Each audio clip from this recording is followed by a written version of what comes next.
अजीज तलबा और तालबात, Farooq foundation online school के ज़रिए यकसा नसाब के मुताबिक तालीम हासिल करें। अगर हमारी वीडियोस पसंद आएँ तो चैनल को सब्सक्राइब करें और दोस्तों के साथ शेयर करें और बेल आइकन को लाजमी दबाएं ताकि आइंदा आने वाली तालीमी वीडियोस आप हासिल कर सकें। से होंगे, ठीक होंगे, और जो हमने अपने पिछले लेक्चर में पढ़ा था यकीनन वो आपने रिवाइज़ भी किया होगा और उसकी प्रैक्टिस भी की होगी। अच्छा बच्चों, तो आज का जो लेक्चर है उसमें हमने जो हमारी ये जो बाकी की मश्क रहती है हमने वो करनी है, ठीक है, जिसमें ये लफ्ज़ों का खेल, कवायद सीखें, ये सब हमने करना है। लेकिन आज का लेक्चर स्टार्ट करने से पहले हम लोग अपना जो हमने पिछले लेक्चर में क्या पढ़ा था हम लोग वो रिवाइज़ कर लेते हैं, ठीक है। तो बच्चों आ जाएं आप। अच्छा बच्चों, हम लोगों ने यहाँ पे क्या किया था, दिए हुए अल्फाज में से खाली जगह में दुरुस्त लफ्ज़ लगाकर मिसरे मुकम्मल करें, ठीक है। अब इसमें हमें दुरुस्त तलफ़ुज़ लगाकर ये मिसरे मुकम्मल करने थे, ठीक है। जिसमें सबसे पहला क्या है, जांबाजू की डैश हैं हम, जांबाजू की औलाद हैं हम, अब डैश से आज़ाद हैं हम, अब गैरों से आज़ाद हैं हम, जो कौम की डैश दौलत हैं, जो कौम की असली दौलत हैं, हम डैश की शौकत हैं, हम पाकिस्तान की शौकत हैं, हम बिगड़े काम डैश गे, हम बिगड़े काम संवारेंगे, मिल्लत का डैश उबारेंगे, मिल्लत का क्या उबारेंगे, नाम उबारेंगे, उबारेंगे, ठीक है। उबारना मतलब रोशन करना। अच्छा, दिए हुए सवालों के जवाब लिखें। पहले बंद में पाकिस्तानी बच्चों की खसूसियात पहले बंद में पाकिस्तानी बच्चों की क्या खसूसियात बयान की गई हैं। तो इसका क्या जवाब था कि पहले बंद में पाकिस्तानी बच्चों की अपने वतन से चाहत और मोहब्बत की खसूसियात बयान की गई हैं। दूसरा सवाल है कि अब गैरों से आज़ाद हैं, हमसे क्या मुराद है। तो इसका जवाब क्या था, अब गैरों से आज़ाद हैं, हमसे मुराद ये है कि अब हम आज़ाद हो गए हैं, हमें हिंदू और अंग्रेज़ों की ग़ुलामी से निजात मिल गई है। तीसरा सवाल है, नज़म में झंडे की क्या खसूसियात बयान की गई हैं। तो इसका क्या जवाब था कि पाकिस्तानी झंडा हमारे वतन का झंडा है, ये हरे रंग का है, इस पर चांद और सितारा बहुत खूबसूरत लगता है। चौथा सवाल था कि कौम की असली दौलत कौन है। तो पाकिस्तान के बच्चे कौम की क्या हैं, असली दौलत हैं। आप अपने वतन की खिदमत किस तरह करना चाहते हैं। तो हम पढ़ लिख कर बड़े आदमी बनेंगे और अपने वतन की खिदमत करेंगे, ठीक है। अच्छा, उसके बाद है मिलकर करें बात। आपने बहुत से मिली नगमे सुन रखे हैं, हर बच्चा अपनी पसंद के किसी एक नगमे के शेर पढ़कर सुनाए, ठीक है। इसकी मैं आपको एग्जाम्पल दे देती हूँ कि आपने किस तरह से करना है, ठीक है। अच्छा, तो इसका आपने इस तरह से करना है कि जो भी आपका पसंदीदा मिली नगमा है उसका आपने क्या करना है कि उसका शेर आपने पढ़कर सुनाने हैं, ठीक है। जैसे कि अब मुझे पसंद है, मैं आपको वो बताती हूँ। ये देश हमारा है, इसे हमने संवारा है, तेरी वादी वादी घूमूं, तेरा कोना कोना चूमूं, तू मेरा दिलबर जान, तू मेरा पाकिस्तान, ठीक है। इसी तरह आपने अपनी पसंद के जो मिली नगमे उसके उसके दो दो या शेर पढ़कर क्या करने हैं, अपने सुनाने हैं, ठीक है बच्चों। अच्छा, तो इसके अलावा हमने एक और चीज़ की थी, हमने अल्फाज मानी और उसके जुमले भी किए थे, ठीक है। वो भी हम रिपीट कर लेते हैं, ठीक है। इससे ये होगा कि इससे आपके लिए ही आसानी होगी, ठीक है। अच्छा, इसमें क्या है, सबसे पहला है जुल्म, ठीक है। तो जुल्म का क्या मतलब है, सख्ती, नाइंसाफ़ी, बेरहमी, ठीक है। इसके तीन मीनिंग्स हैं, ठीक है। आप इसमें से जो भी आपको तीनों आपने याद करने, ठीक है, ताकि अगर आप एक भूल जाएं तो आप दूसरा मीनिंग लिख लें। जुल्म, इसका क्या जुमला होगा, बेबस लोगों पर जुल्म नहीं करना चाहिए, ठीक है। अच्छा, उसके बाद है शैदा। शैदा का क्या मतलब होता है, चाहने वाले। इसका क्या जुमला होगा, हम पाकिस्तान के शैदा हैं।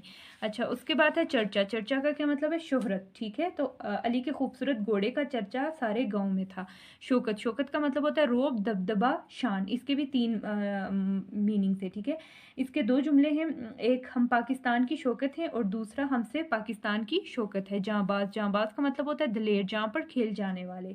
इसका क्या जुमला होगा कि हमारी पाक फौज जांबाज है। उसके बाद है मन भाता। मन भाता मतलब दिल पसंद, जो आपको पसंद हो। पाकिस्तानी झंडे पर चांद सितारा मन भाता है, ठीक है। तो आज के लेक्चर की तरफ आ जाएं, जो आज हमने करना है, ठीक है। तो आज हमारा पेज नंबर 44। अच्छा, लफ्ज़ों का खेल। दिए हुए मामे की मदद से पहेलियाँ बूझें, ठीक है। यहाँ पे हमें दो पहेलियाँ दी गई हैं, ठीक है, और यहाँ पे हमें कुछ हर्फ दिए गए, ठीक है। अब हमने जो ये हर्फ हैं इनको जोड़कर हमने इनके ये जो दो पहेलियाँ इनके हमने जवाब इन यहाँ पर ढूंढने, ठीक है। ये जो ब्लॉक्स हैं इनमें जो हर्फ दिए गए हैं इनसे हमें इनके इनके जवाब ढूंढने। बिन बुलाए डॉक्टर आए, चोरी छुपे इंजेक्शन लगाए। ठीक है, तो इसका क्या होगा, ये देखें ये लिखा है मीम छे रे मच्छर। ठीक है, बिन बुलाए डॉक्टर आए, चोरी छुपे इंजेक्शन लगाए। तो जो पहली है इसका क्या जवाब है, मच्छर। ठीक है, तो हम इसको ये देखें, इसको हम इस तरह से जोड़ देते हैं। ठीक है, तो जो पहली है उसका क्या जवाब है, मच्छर। ठीक है, मीम छेरे। ठीक है, मच्छर। दूसरा है चेहरे पर तुम करो ध्यान, उल्टा करो तो बन जाए कान। ठीक है, चेहरे पर तुम करो ध्यान, उल्टा करो तो बन जाए कान। तो इसका क्या होगा, नाक। ठीक है, नून अलिफ काफ। ठीक है, नाक को आप उल्टा करके लिखेंगे तो क्या बन जाएगा, कान। ठीक है, तो इसका क्या आंसर है, इसका है नाक, नून अलिफ काफ। ये क्या है, नाक, और इसका क्या है, मच्छर।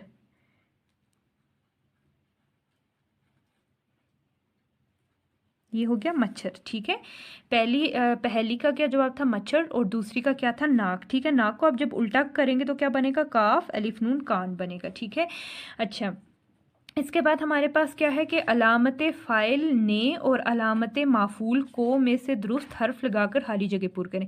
सबसे पहले तो ये हमें देखना है ना कि फ़ाइल और माफूल क्या होता है। तो बच्चों, फ़ाइल क्या होता है कि फ़ाइल वो होता है कि काम करने वाले को हम क्या कहते हैं, फ़ाइल कहते हैं। ठीक है, जो बंदा कोई काम कर रहा हो। ठीक है, अब जैसे ये यहाँ पे ये पहला है ना कि उस्ताद डैश बच्चों को सबक पढ़ाया, तो इसमें हमारे पास फ़ाइल क्या है, इसमें हमारे पास फ़ाइल क्या है, उस्ताद है। ठीक है, उसके बाद माफूल वो होता है कि जिस पर काम किया गया हो या जिससे जो काम करने का जरिया बना हो। ठीक है, अब उस्ताद अब हमें यहाँ क्या करना है कि यहाँ पे हमने अलामत फ़ाइल और अलामत माफूल को यहाँ पे हमने उनकी मदद से ये जो खाली जगह इनको पूर करना है। ठीक है, अलामत फ़ाइल हमारे पास क्या ने, और अलामत माफूल हमारे पास क्या है, को। ठीक है, अब फ़ाइल का तो आपको पता चल गया और माफूल का भी पता चल गया। जैसे अब ये है ना कि अहमद ने बिल्ली को पकड़ लिया। ठीक है, इसमें अहमद हमारे पास फ़ाइल होगा और बिल्ली क्या होगी, माफूल होगी। ठीक है, तो अब हम इन ज़रा अलामात को देखकर दुरुस्त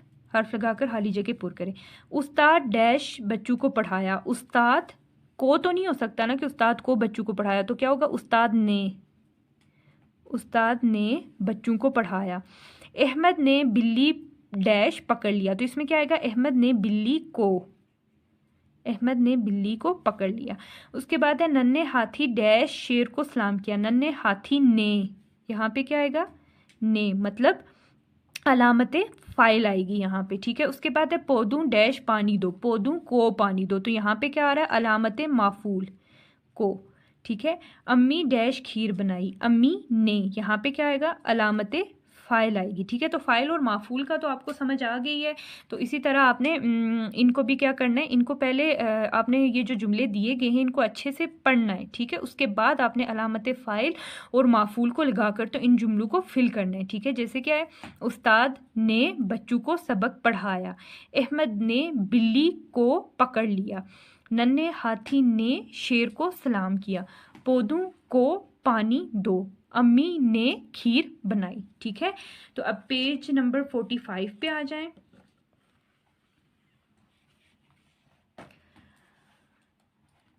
पेज नंबर 45।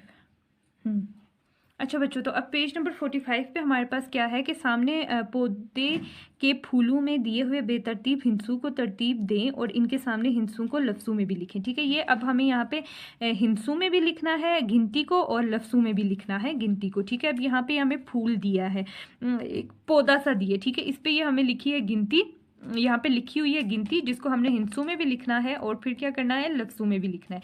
ठीक है, जैसे ये क्या है, हिंसू में ये क्या है, 51। ठीक है, ये उर्दू में लिखी हुई है ये गिनती। ठीक है, ये क्या है, 51। 51 क्या है, ये 51, जिसको हमने लफ्ज़ों में क्या लिखा है, 51। ठीक है, ये क्या है, 51। ये है 52। क्या है ये, 52। ठीक है, इंग्लिश में हम इसको क्या बोलेंगे, 52। अच्छा, उसके बाद है 53। ठीक है, क्या है ये, 53, इसको हम इंग्लिश में क्या बोलते हैं, 53। उसके बाद है 54, इंग्लिश में क्या बोलेंगे, 54। उसके बाद है 55। ठीक है, 55, पे नो 55। ठीक है, इसको हम क्या बोलेंगे, 55। उसके बाद है 56, 56। 57, 57, 58, 58, 59, 59, उसके बाद है 60, ये क्या है 60 मतलब 60, 51, 52, 53, 54, 55, 56, 57, 58, 59, 60, ठीक है। 51, 52, 53, 54, 55, 56, 57, 58, 59, 60, ठीक है। तो ये हमें यहाँ पे एक पौधा दिया था, ठीक है, उसमें हमें ये गिनती दी गई थी, ठीक है। तो हमने उसको क्या किया कि हमने उस गिनती को तरतीब से हिंसों में भी लिखा है और लफ्ज़ों में भी लिखा है, ठीक है। अच्छा, नज़म में से ऐसे मिसरे तलाश करके लिखे जिनमें दिए हुए अल्फाज के मुतरादिफ हों, ठीक है। अब अल्फाज मुतरादिफ क्या होते हैं? एक होते हैं अल्फाज मुतज़ाद और एक होते हैं अल्फाज मुतरादिफ, ठीक है। अब जो अल्फाज मुतज़ाद होते हैं उसमें क्या होता है कि वो एक दूसरे के बिल्कुल क्या होते हैं, एक दूसरे के अगेंस्ट होते हैं, बिल्कुल उनका जो मानी होता है वो क्या होता है, उलट होता है। जैसे अब हमारे पास अल्फाज है दिन, ठीक है, दिन का क्या मुतज़ाद होगा, दिन का हमारे पास होगा रात, क्या होगा, दिन का हमारे पास होगा रात होगा, ठीक है। जैसे मैं यहाँ पे आपको बताती हूँ अल्फाज मुतज़ाद का, ठीक है। तो अल्फाज मुतज़ाद क्या होते हैं हमारे पास, जैसे हमारे पास हो गया दिन, ठीक है, तो इसका मुतज़ाद क्या होगा, रात, रात, ठीक है। ये हमारे पास क्या है, अल्फाज मुतज़ाद, ये हो गए अल्फाज मुतज़ाद, ठीक है। अब हमारे पास दूसरे क्या होते हैं, अल्फाज मुतरादिफ, ठीक है। अल्फाज मुतरादिफ क्या होते हैं, जिनके सेम मीनिंग्स होते हैं, जिनके जो मतलब होते हैं वो एक ही जैसे होते हैं। जैसे हम कह सकते हैं अल्फाज मुतरादिफ में हमारे पास, अब यहाँ पे मैं लिख रही हूँ, ये आपको मैं मिसाल के तौर पे समझा रही हूँ ताकि आपको समझ आए इसकी। अल्फाज मुतरादिफ, जैसे हमारे पास है माल, ठीक है, इसका मुतरादिफ क्या है, दौलत, ठीक है। जिनके जो मानी होते हैं वो क्या होते हैं, सेम होते हैं। तो ये अल्फाज मुतज़ाद और अल्फाज मुतरादिफ की आपको समझ आ गई होगी, ठीक है। इसमें आपने बिल्कुल भी कंफ्यूज नहीं होना, ठीक है। अब जैसे हमारे पास यहाँ पे हमने क्या करना है कि नज़म में से ऐसे मिसरे तलाश करके लिखें जिनमें दिए हुए अल्फाज के मुतरादिफ हों, ठीक है। अब पहले हमारे पास क्या है, पहला है निडर, ठीक है, निडर, निडर। तो इसका हमने नज़म में जो इसका इसमें इस लफ्ज़ का जो मुतरादिफ था वो हमने यहाँ पे लिखा है, ठीक है। उसका हमने पूरा क्या मिसरा लिखा है।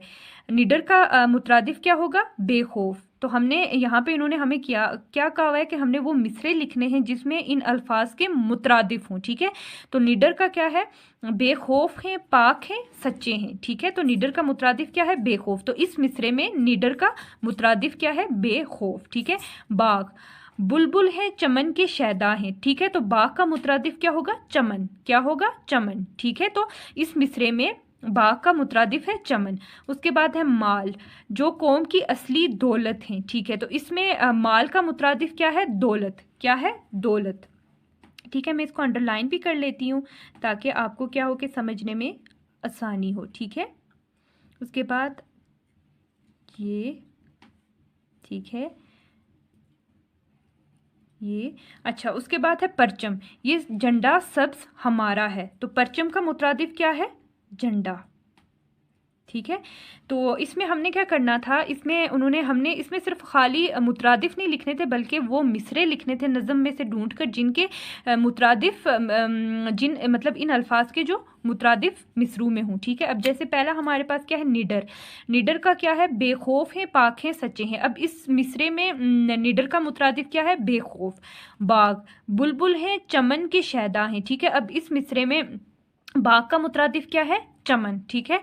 माल, उसके बाद माल है, जो कौम की असली दौलत है। दौलत का मुतरादिफ माल का मुतरादिफ क्या होगा, दौलत, ठीक है। उसके बाद क्या है, परचम, परचम का क्या है, ये झंडा सब्ज हमारा है। तो झंडा क्या है, परचम का क्या है, मुतरादिफ है, ठीक है। तो बच्चों अल्फाज मुतरादिफ की आपको समझ आ गई है कि वो क्या होते हैं, जिनके मानी, जिनके मीनिंग्स बिल्कुल सेम होते हैं, ठीक है। जबकि अल्फाज मुतज़ाद क्या होते हैं कि अल्फाज मुतज़ाद एक दूसरे के उल्ट होते हैं, जिनके मानी बिल्कुल अलग होते हैं, ठीक है बच्चों।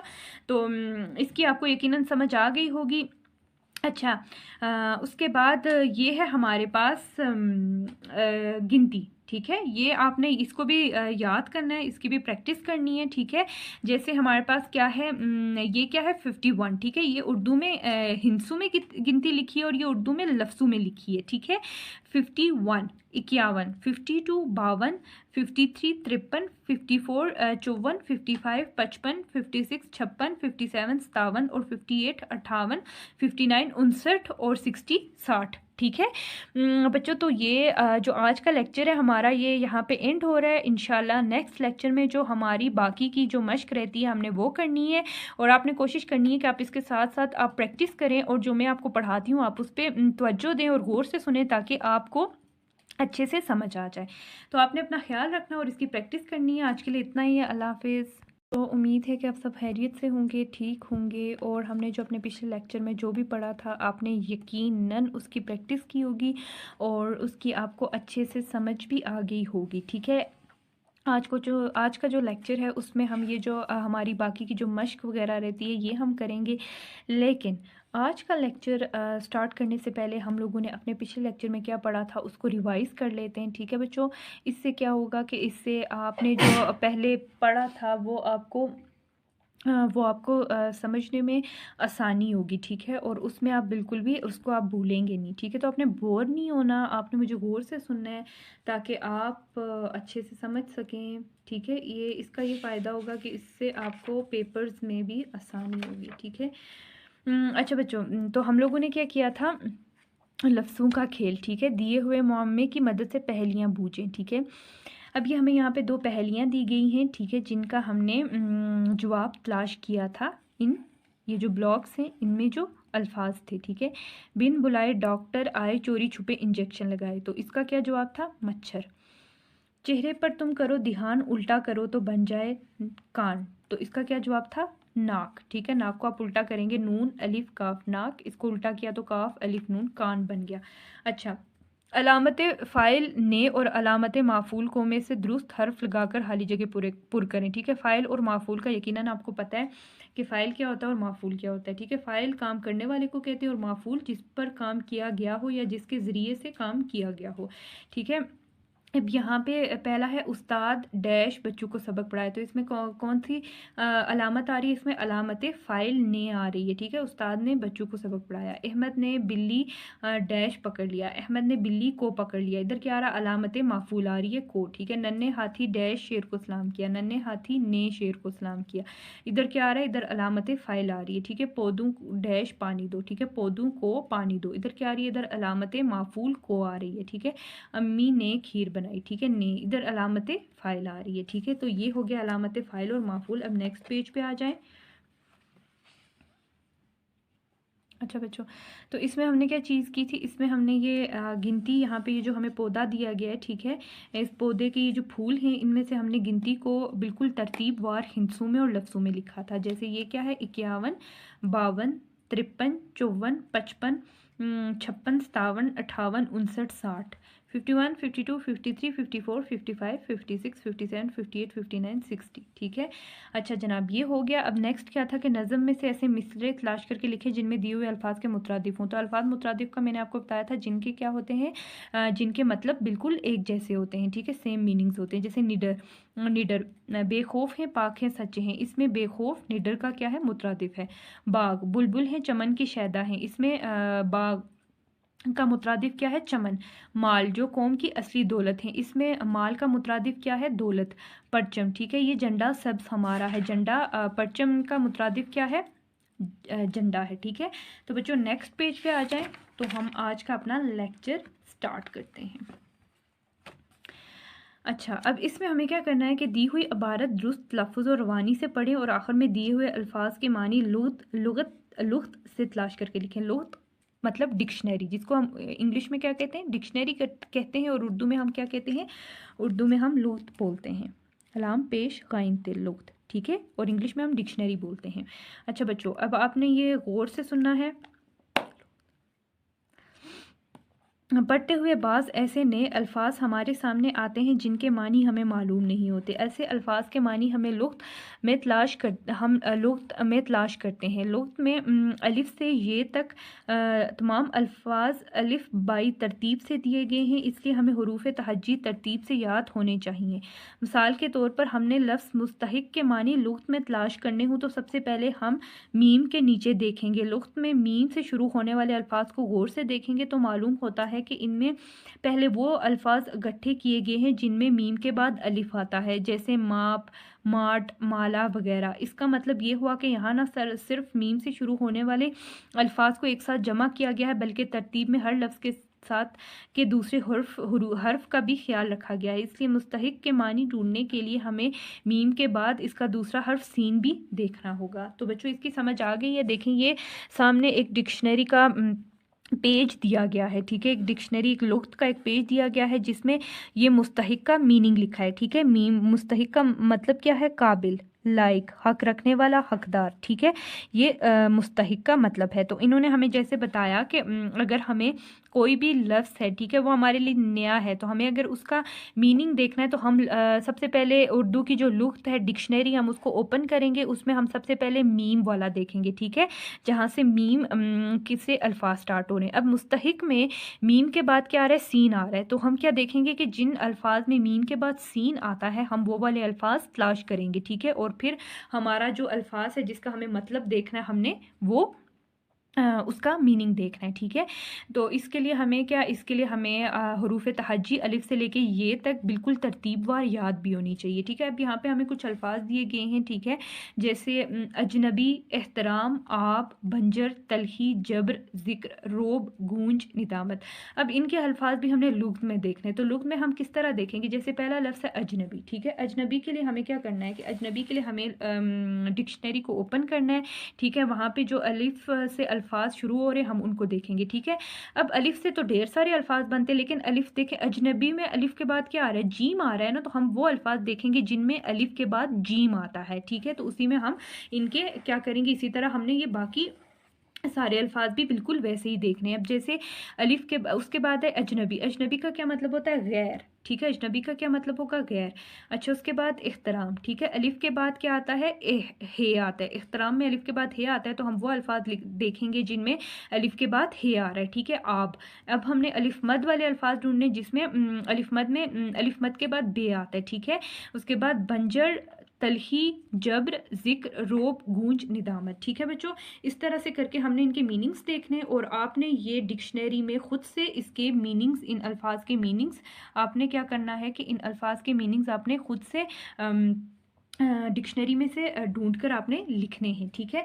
अच्छा, तो पहला जो लफ्ज़ है वो है हमारे पास अजनबी, ठीक है। अब अजनबी का क्या मतलब होता है? अजनबी का मतलब होता है गैर, ठीक है। यहाँ पे मैंने आपके लिए लिखा है अजनबी का क्या मतलब है? गैर। उसके बाद दूसरा लफ्ज़ है हमारे पास एहतराम। एहतराम का मतलब है इज़्ज़त। आब, पानी।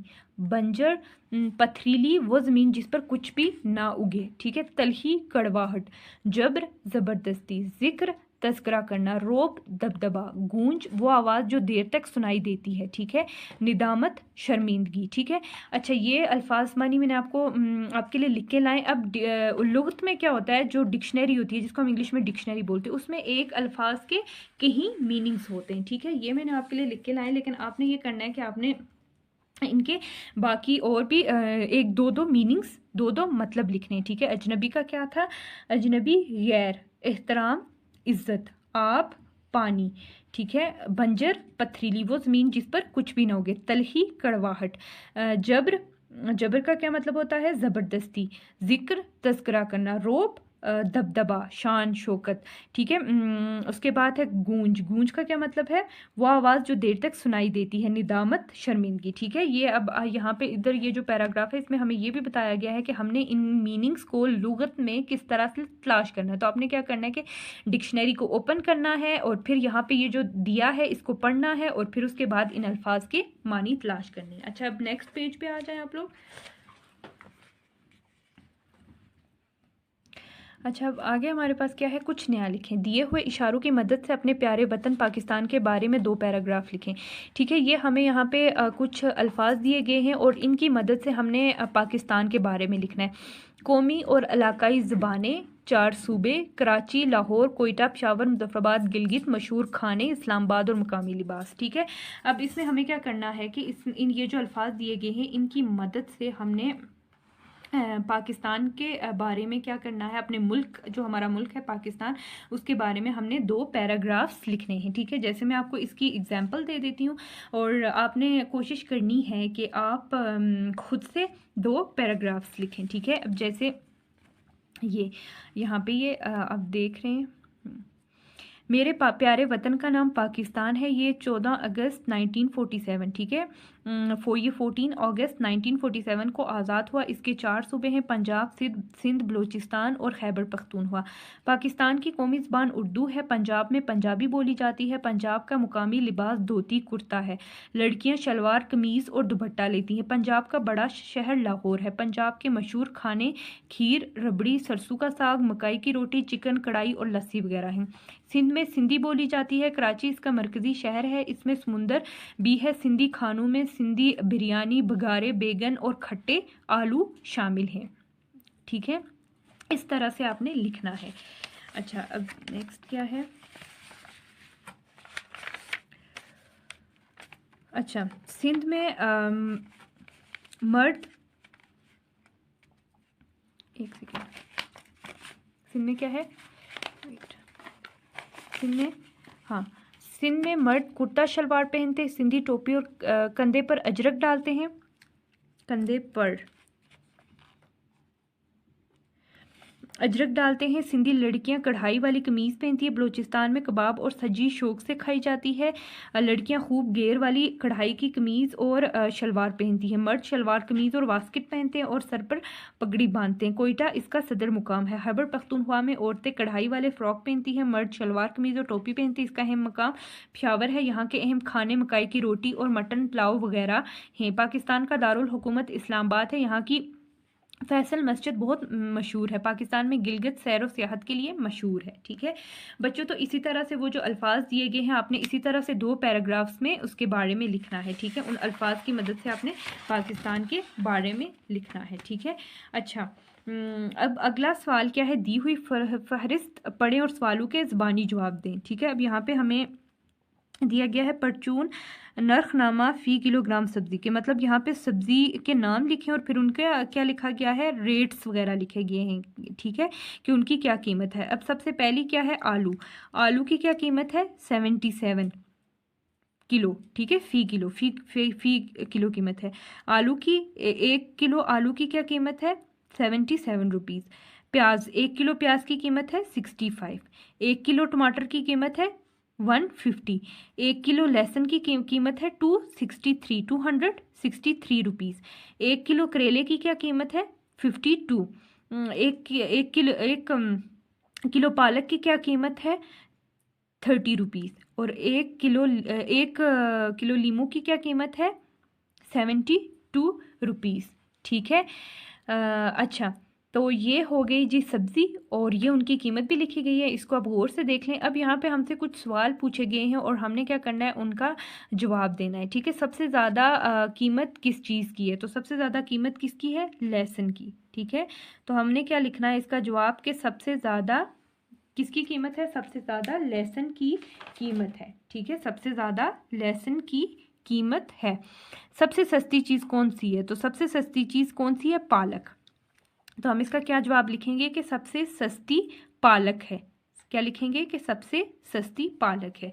आलू की कीमत क्या है, तो आलू की क्या कीमत है, आलू की कीमत 77 रुपीज़ फ़ी किलो है। ठीक है, आलू की कीमत 77 फ़ी किलो है। ठीक है, अच्छा, ये थे इसके 3 सवाल और इनके जवाब। अच्छा, अब है मेरा पाकिस्तान वतन के मौजू पर तकरीर तैयार करके कमरा जमात या स्कूल असम्बली में पेश करें। तो बच्चों ये आपने खुद करना है, क्योंकि आपने नज़म भी पढ़ ली है, उसके अलावा भी आपने पढ़ा। अब आपने क्या करना है कि आपने खुद से आपका जो हमारा जो प्यारा वतन है पाकिस्तान, उसके बारे में कि पाकिस्तान की कौमी ज़ुबान क्या है, अच्छा पाकिस्तान में कितने सूबे हैं, अच्छा पाकिस्तान का कल्चर कैसा है, सकाफ़त कैसी है, घूमने की सैर व सियाहत की जगह किस तरह की हैं, कैसी हैं, कौन कौन सी जगह, ठीक है। आपने वो सब कुछ उस तकरीर में लिखना है और वो आपने पेश करनी है, ठीक है। तो ये अमली काम है, ये आपने खुद करना है, ठीक है। बाकी जो मैंने आपको बता दिया, अब यकीनन ये जो हमने नज़म पढ़ी है इससे आपको काफ़ी अंदाज़ा भी हो गया होगा, और बाकी हमने ये वाला सवाल किया, इससे भी आपको पाकिस्तान के बारे में पैराग्राफ्स लिखे, ठीक है, इसका भी आपको यकीनन अंदाज़ा हो गया होगा, ठीक है। इसको भी आप, इसकी हेल्प से भी आप क्या कर सकते हैं कि मेरा वतन पाकिस्तान के बारे में तकरीर तैयार कर सकते हैं, ठीक है। तो इसकी भी समझ आ गई है कि ये जो 3 सवाल हैं ये बहुत ही आसान हैं, ठीक है, बहुत ही इजी हैं। तो ये आपने बिल्कुल सिंपल से इसके जवाब लिखने हैं। जैसे सबसे पहला है कि सबसे ज़्यादा कीमत किस चीज़ की है, तो आपने क्या लिखना है, सबसे ज़्यादा कीमत लहसुन की है, ठीक है। उसके बाद है कि सबसे सस्ती चीज़ कौन सी है, तो आपने क्या लिखना है, सबसे सस्ती पालक है। उसके बाद है कि आलू की क्या कीमत है, तो आपने लिखना है आलू की कीमत ये 77 रुपीज़ है, ठीक है। आलू की कीमत ये 77 रुपीज़ है, इस तरह से करके लिखना है। तो आज का जो हमारा ये जो लेसन है, ये सबक नंबर हमारा कौन सा था जनाब, ये था जनाब सबक नंबर 7, ठीक है। ये यहाँ पे एंड हो रहा है, यकीनन इसकी आपको समझ आ गई होगी। तो इंशाल्लाह जो हमारा नेक्स्ट लेक्चर होगा उसमें हम अपना सबक नंबर 8 शुरू करेंगे, ठीक है, गुलदस्ता। तो आपने इसकी अच्छे से तैयारी करनी है और प्रैक्टिस करनी है। आज के लिए इतना ही, अपना ख्याल रखिएगा, अल्लाह हाफिज़।